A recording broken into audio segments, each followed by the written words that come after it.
So I just got done interviewing one of the agents I'm coaching. He's 18 years old. He's in Los Angeles, California, which is one of the hardest markets to sell real estate in, especially as a brand new agent, 18 years old. And I have to say, and granted, I'm on my lake house vacation, which I only do once a year, but I have to say this is probably one of the best student interviews I've done in a very, very long time. And so we go really deep. I mean, we talk about his entire lead generation strategy. We break down the actual prospecting conversation. We do multiple role plays. You'll find out exactly how he's setting listing appointments. You'll find out exactly how he's taking listings. And he's to the point now where he's almost getting one listing a week. And like I said, one of the most difficult markets in the country. I think you guys are gonna get a ton of value from this. I wanna kind of help the audience get some good takeaways from the things that you've learned recently that are helping you either when you're prospecting or when you're on a listing appointment, that the audience can take from this and go and implement in their own business. And so just for context, because I want people to know, it's not like you've been selling real estate for 25 years, right? I mean, how long have you been selling real estate? Yeah, I've been about 8 months in the business. Yeah. So you're still within your first year of doing this. So when we get into this, I don't want people to say, well, he's been doing it for a long time. No, you're brand new at this thing. So it is possible for people that are new to the industry to learn the techniques and the skills such as yourself, right? Definitely. Yeah. All right. So I'm going to just quickly start at the beginning, and then I'll work into some of the things that we've been doing lately from a skills perspective that are helping the most. So going back as a brand new agent, did you always believe this was a sales business? Or like many others, did you feel like you could succeed in this business without prospecting, without, reaching out to people, without working on your skills, maybe do some social media? Where were you at when you were brand new?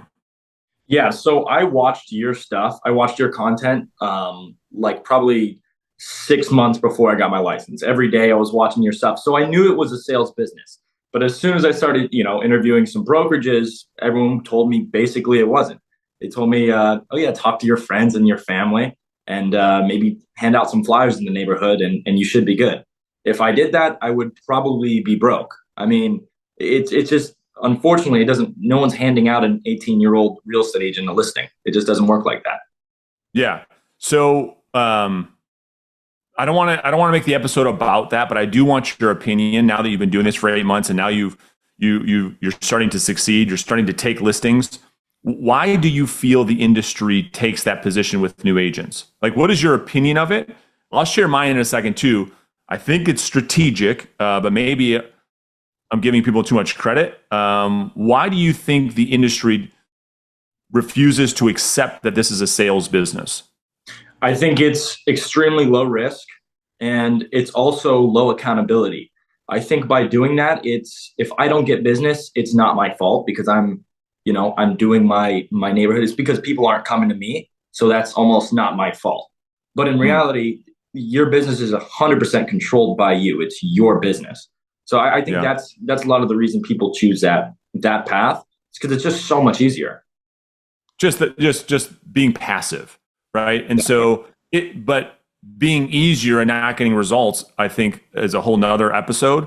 My belief is that if leaders of this industry, we'll call them leaders, I don't know if you'd call them leader or not, a lot of these people that are talking to new agents, my belief is that they purposefully don't tell new agents the reality. Because if they do, they're afraid that they won't join their company, they won't join their team, or worse yet, they won't even get into the business.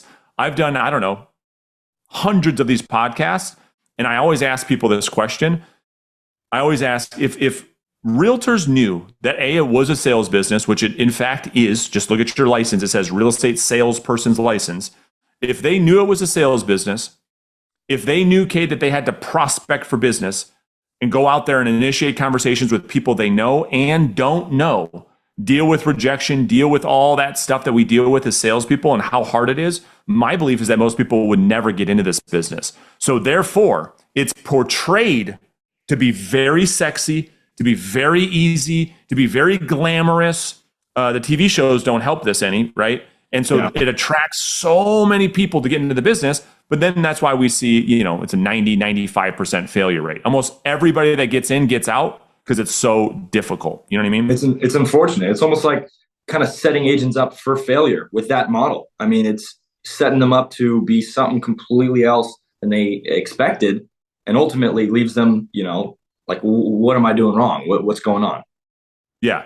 All right. So appreciate that. Now let's talk about what we're here to talk about, which is for the real estate agents that want to be productive, they're serious about their goals, they're committed to doing the work, and they are willing to accept that this is a sales business, right?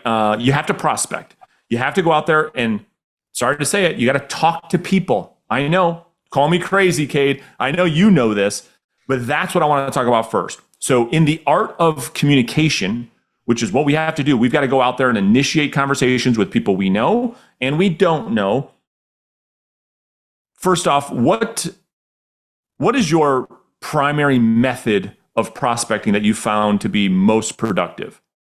So I've been cold calling. I've entertained the idea of door knocking, but just for me, if I could bang out more conversations in less time, I mean, it just makes more sense to cold call. And especially, I can't be driving. I'm in LA. I can't be driving around everywhere to different, expired listings. It just couldn't do it, especially with traffic. Yeah, makes total sense. I mean, that was the vast majority of what I did too. So let's get into that a little bit, and then we'll break down the skills piece. So what is your typical month or week look like? Like how many, like in the last 2-3 months, how many listings are you typically taking? Just so the audience can understand what that looks like. Yeah. So in the last 2 months, I'll say we'll do June and July. I think I've picked up 6 or 7. And then from that, buyers come as well. So I have a few buyers from there. Yeah. So you're almost getting a listing a week. Mm-hmm. And tell them what market you're in, because you're not in an easy market. No, it is a tough market. I'm in Los Angeles, so it's a very competitive market. But it's the business. I'm not moving anywhere. I better figure it out. Yeah. You're 18, first year in the business, arguably one of the most difficult markets in the country. And yet in less than a year, you've developed skills to go out there and almost take a listing a week in Los Angeles, California. How in the world are you doing it? That's what the audience wants to know. So first off, let's just, what lead sources are you working? So mainly focusing on new expireds, old expireds, and for sale by owners. Perfect. Okay. And how much prospecting are you doing? How many hours, how many conversations per day, et cetera? Yeah, so it's kind of gone down since I started. So I started doing 60 conversations a day over the phone. Then so hold on. Just make sure the audience heard this. 60, not 16, 60 conversations per day, not per year, right? Wink, wink. That's my little joke. I mean, most people aren't having 60 conversations a month, let alone a day. You started off with 60 conversations per day because in the beginning you had no pipeline, you had no clients to service, you had nothing but time. Okay, 60 conversations a day when you first started. Now what does it look like? So right now it looks like about 30 because I got escrows I'm managing and whatnot. Eventually I look to hire somebody to kind of take care of that so I can focus more on the prospecting because I know that, that's exactly where the money's at. It's literally all numbers. Yeah, but Cade, nobody picks up their phone. I can't get the good numbers. There are no good leads. How are you talking? That's what agents tell us every day, right?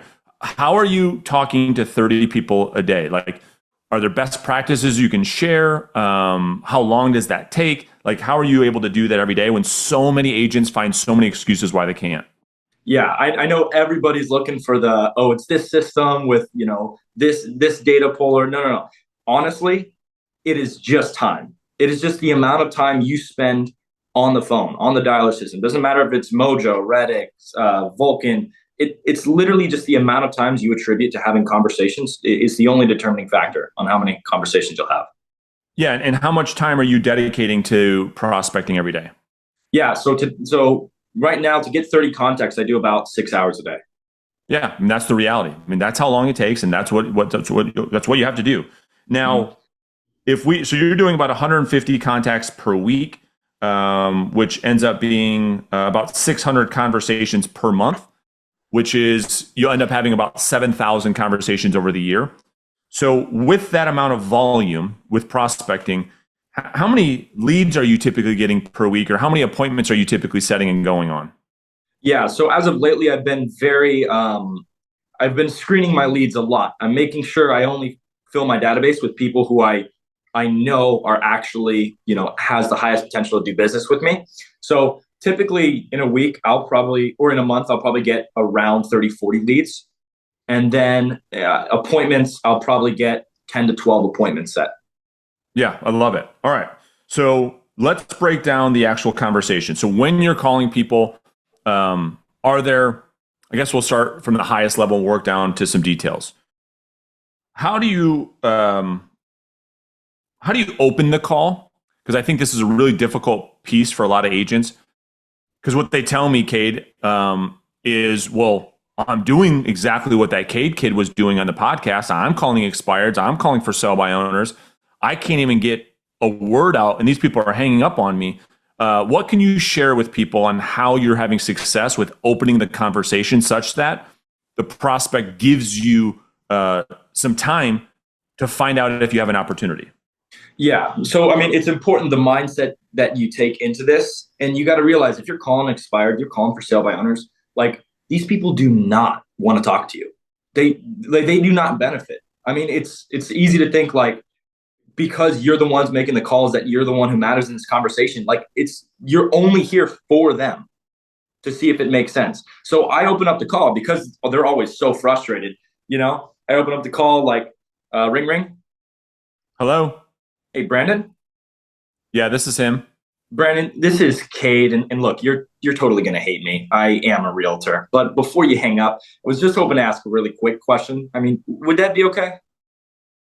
Beautiful. And so when you do that versus what you've done in the past, obviously you're finding that prospects give you the opportunity to have the conversation more times than not. Would that be fair? Definitely, about 80% of the time. 80% of the time, you use what we call a pattern interrupt, right? Which a lot of people fight me on. I don't know why. But this is a sales business. You have to break the pattern in order to have a conversation. You use a really good pattern interrupt. Your delivery is really good. Your confidence is really good. Your tone is really good. Your pacing is really good. And so 80% of the time, these people that are pissed off when the other agents are calling are having or are agreeing to a conversation with you. Is that right? That's right. Yeah, I love it. All right. So after that point in time, what is your mindset? What is your approach? What is your goal? Is it to focus on motivation? Is that kind of what your focus is? Yeah, I mean, yeah, my focus is to see if through this call, if it makes sense for us to ever have a conversation again. And if not, I am totally okay with that. When you develop skills better and better, you develop the ability to, and you could set an appointment with a random stranger, right? But That's right. it comes down, you don't want to waste your time. And if you know your value, you got to make sure that does it make sense for the both of us to have a further conversation or not. I'm not trying to force everybody I call to get an appointment with me. I'm seeing what's going to make the most sense for them and most sense for me. That's right. And so we talk a lot about that process of disqualifying versus qualifying. Are there any techniques or maybe a role play would be best for the audience on how you're able to get prospects to invite you to come to their house? I mean, would that make sense to maybe do a role play? Yeah. Yeah. So, typically if I do find the motivation there, I find that they don't have another realtor they're obligated to work with.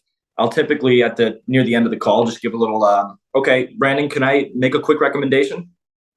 Sure. Yeah. No. Yeah, that'd be fine. Yeah, Brandon, I don't know if it makes sense for us to work together or not. Because I mean, let's face it, I'm calling you straight out of the blue. We've never met. But I mean, Brandon, would it be completely ridiculous if maybe one time this week or next, we just got 30 minutes on the calendar, and while I'm there, I'll just show you exactly what we do for homes in the neighborhood. And then at the end of our meeting, Brandon, you just decide what makes the most sense for you. Because I mean, ultimately, you're not going to make any decision unless you're absolutely confident, right? That's exactly right. Yeah. Exactly. That's Beautiful. That was great. Well, it's funny. It's the video I just dropped on YouTube today when we're making this recording talked about structuring these no-oriented questions using the because framework. And so the reason I wanted you to do that is I wanted agents that don't have your skill, I wanted them to hear it.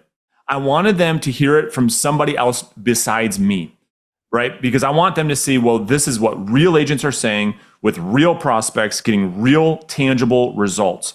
And so when you position it like that, obviously you're able to set 10, 12 listing appointments a month in Los Angeles, California, which is a very difficult market. Okay. Thank you for that, by the way. So let's shift from anything else that you're finding before we shift and talk about the listing appointment. Anything else on as far as prospecting is helping you have better conversations that maybe lead to a lead or maybe lead to an appointment that you think is worth mentioning from a technique perspective, a skills perspective? Yeah. I mean, it comes down to the whole push-pull thing. So many times when we're on the phones with prospects, we're trying to push them to get this appointment. But when you pull away a bit, when you kind of give them the feeling that either way, like I don't need this listing. I don't need it at all. When you actually try to, what you say, disqualifying the prospect, you find that it's almost like the real actual motivated sellers kind of fizzle up and they kind of come towards you. Whereas the other people, you'll cut them out. The people you never do business with, you'll cut them out through that process. But the real actual sellers who actually have potential to do business with you will actually start going to you when you do that. Yeah, I love it. Can you give us an example of what that might sound like, that using that technique of disqualifying? Yeah, sure. I would go like, well, Brandon, I mean, can I be upfront with you? Yeah, please. I mean, I wouldn't want it any other way. I mean, I'm just looking through the previous listing here, and honestly, the home is beautiful, Brandon. I mean, you're in one of the best neighborhoods, and the home itself is, I mean, better than a lot on the block. I guess, I mean, at this point, why not just stay for at least a few years? Love it. And now you've got them in a great position to fight for their motivation. They say things like, well, I wish we could, Cade, but here's the reality. Boom. Reason one, reason two. They just start throwing up all over you on all the reasons on why they need to move, which to your point helps you uncover the real sellers, the real motivated sellers versus people that just want to waste your time. Is that what you're saying? Exactly. And whereas most realtors will give the call and say, hey, why are you selling? That's Hang right. up. They've heard that question 20 times this morning. They don't want to hear it again. But when you ask something like that, it makes a big difference. Yeah, but you've reversed the whole thing. You're the one who is the actual salesperson bringing up the idea that maybe they should stay put when all of your competitors are doing the opposite. They're begging and pleading for them to sell the home so that they can get a listing. You're doing the exact opposite. Makes a ton of sense. Love it. Okay. So shifting gears to the listing appointment, right? Because this is where I think it matters the most from a skills perspective. It really doesn't matter how you find yourself on listing appointments, whether you cold call, door knock, buy leads, get referrals, sphere of influence, etc. But once you're there, I think it really matters on how you show up to win the business or not. And so what are some techniques, some skills you've learned that helps you win the business when you get in front of people face to face? Yeah, that's a great question. I think for me, and I've heard it said many times before, the setting the agenda. What we don't realize as realtors is like these people aren't going on they aren't experiencing listing appointments every month. They're not super familiar with the process. When they go over, they may not know your structure. And when you come in there and you're like, okay, these are the comps. I do all of this. Do you want to sign this paper? They're going to be confused. They're going to say, okay, let me think about it. But when you come in there and be like, in this meeting, we're going to discuss this, and this. And at the end of our meeting, you can then ask me any questions you might have. And then we'll make a decision if it makes sense to work with each other or not. We're going to figure that out by the end of this meeting. Is that okay with you? Okay, Beautiful. Great. Now your expectation at the end of the meeting is I'm going to have an answer. And any objections that will be brought up then for you to handle instead of just leaving you in voicemail jail. I love it. It's so good. And we obviously talk about a lot in our coaching calls. What I have attempted to teach you, right, is how to close at the beginning of a sales meeting versus waiting until the end. And that doesn't work so well. And a lot of people do that and they wait till the end. And to your point, they end up with tons of think it overs that are disguised as, no, I'm never doing business with you. And realtors have no idea what's going on. They think it went really well. They think They leave the appointment, they run home to their spouse and they say, babe, oh, I really thought this went well. They really liked me. And then they never hear from them again. They try following up, they get ghosted. To your point, they send them to voicemail jail. And it's because they're not setting this up from a perspective of making the prospect feel comfortable. And that's what you're able to do at the beginning of that listing appointment. Okay, that makes sense. Now, when you look ahead in the listing appointment, is there a part of it that you feel as though, okay, I've won the business? Is it the pricing presentation? Is it the value proposition? Is it what part of the listing presentation do you feel like I can't wait to get to this moment? Because I know when I get to this moment, I can see the seller start to lean in where value's really being created. Yeah, I think, the value proposition is great. The no handcuffs agreement is phenomenal. Basically explaining to the seller that, like, we're going to work together one day at a time. And if at any moment you do not believe that I'm doing what I said I was going to do right here in this meeting, you have the right to fire me at any time. And that takes the pressure off of you as the seller and puts it onto me to actually do what I say I'm going to do, which is the way it should be. So good. And every seller you say that to agrees with you 100%, because the seller's not going to say, no, we want the responsibility. They're never going to say that, right? And so when you communicate that way, you start to bring the prospect closer in and say, wow, I mean, you are in fact so different than those other agents. All right. So I guess for me, when you look back and you get licensed all over again, is there something that you wish you would have done differently that maybe a brand new licensee who's watching this right now, listening to this on the podcast, can really, really benefit from? Yeah. So luckily for me, I started calling right away. I got Vulcan the day after I got my real estate license. But the mistake I did make is I've watched every single one of your YouTube videos, and I thought that was it. And I thought now, as an 18-year-old, was just a waiter, now I can go sell houses. Well, unfortunately, that's just not the case. I waited a little too long to dive into coaching. If I was in my right mind, I would have gotten it the day I got my license, because you don't know what you don't know. And that's just what it is. I mean, if someone above you who's done what you've done or done what you want to do and done it to a crazy extent is going to teach you how to do it, I mean, why even waste time trying to figure it out on your own? Because, yeah, but Cade, coaching is expensive. I don't got money for that. I'll just figure it out on my own. Yeah, well, take a year or two and learn it, and then maybe you could start making that money. But if you can learn it right away and actually make the returns right away, which so many people through your coaching have, I mean, it's ridiculous to say no to something like that. Yeah. Well, I appreciate the kind words. And you have to, I mean, you've got the hard part, right? I mean, that's the part about being coachable. I mean, you deserve a lot of credit. The people listening or watching this interview will say to themselves, damn, he's pretty talented. He's pretty skillful. It's because you put in the work to work on that skill, to make this thing work, this coaching relationship work. So you deserve all the credit, truly. And so last one for me. Is there, if you had to boil down one technique from a sales skills perspective that you feel like has made the biggest impact on you that you've learned, if you had to just pick one, what would it be, do you think? What would the skill be? What would the technique be? Yeah, I mean, I would probably say, I mean, what we've been learning recently, and I don't have the word for it, but almost the future pacing. Okay, Brennan, let's pretend that we got together and I actually showed you a strategy that you were absolutely confident could get the property sold. I mean, would it be ridiculous if maybe we just explored that a little deeper? It's so Painting good. the picture, activating the creativity, the childness in their mind, to actually put them. And now when you get to the meeting, that's their expectation. They're already expecting it to go well. Yeah, it's probably one of the most advanced techniques, and it's very powerful because, to your point, when you've planted that seed in their mind of this vision, like it's already occurred, it's very difficult for somebody to not agree with that. Because the way you're phrasing it is, hypothetically, if this were to happen, would you be mad at me? And it's very, very, very hard for someone to say, yes, if you help me accomplish my goals, I would be mad at you, right? It's very hard.